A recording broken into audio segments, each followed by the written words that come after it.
Alright guys, welcome to your last tutorial on the CSS box model, and the last element that we have to cover is the margin. Now the margin is the area outside the border and outside the padding.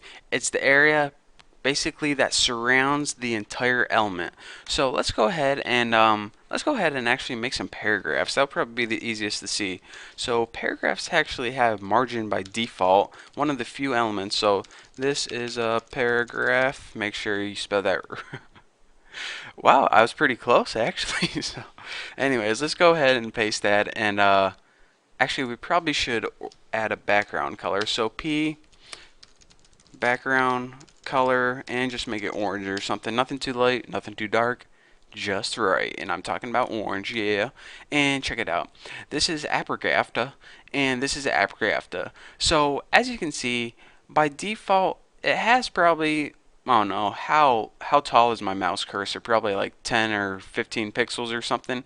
So by default, paragraphs have a margin between them. But what if we're saying, all right, I wrote this sweet article, and I made it into a couple paragraphs, but I either think it's too much or I want to tighten the paragraphs up so they're closer together. Well, in order to do this, you need to play with the property called margin. Now, the margin, like I said, is a space around each of these paragraphs. So let's go ahead and do that right now.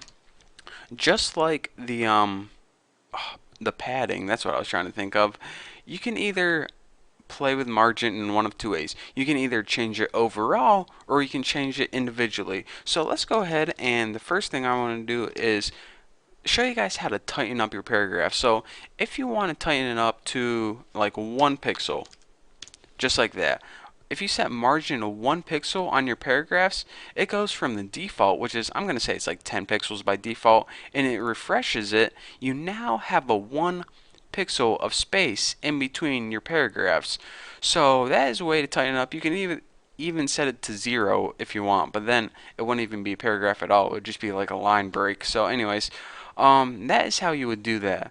Now, if you want to space it out even more, I think it's like 10 or 15 by default, so let's really stretch it out to like 40 pixels. And you can either do that, and now when you press refresh, each of your paragraphs has 40 pixels surrounding it. So, I mean, if you're going for that effect, then that is what you do. And what I want you to take notice of is that the padding does not change. The padding and the border are staying the same. It's the margin around it that is changing. So that's the difference between the padding and the margin. A lot of people get this confused. Just remember, padding is inside the border, margin is outside the border, and you'll be fine. You'll be way ahead of everyone else. They'll be lost in the dark because they read books instead of watching my tutorials. Those idiots. So like I said way before, you can change margin in one of two ways. You can either change it overall, or I'm not even going to go through this. You can change it one side at a time, like margin top, spell that wrong, top, margin bottom, margin right, and margin left. So I don't want to go through each one and show you because it's obvious, just like padding, what it does. But anyways, that is the difference between margins and padding and borders.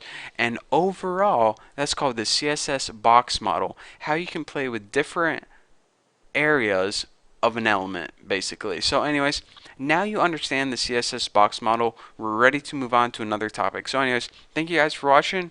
Don't forget to subscribe. If you have any questions, just ask me on my forum, and if I see it, I'll answer. If not, trust me, there's like 8,000 people willing to answer your questions for you. So anyways, one last time, thanks for watching. Don't forget to subscribe, and I'll see you next video.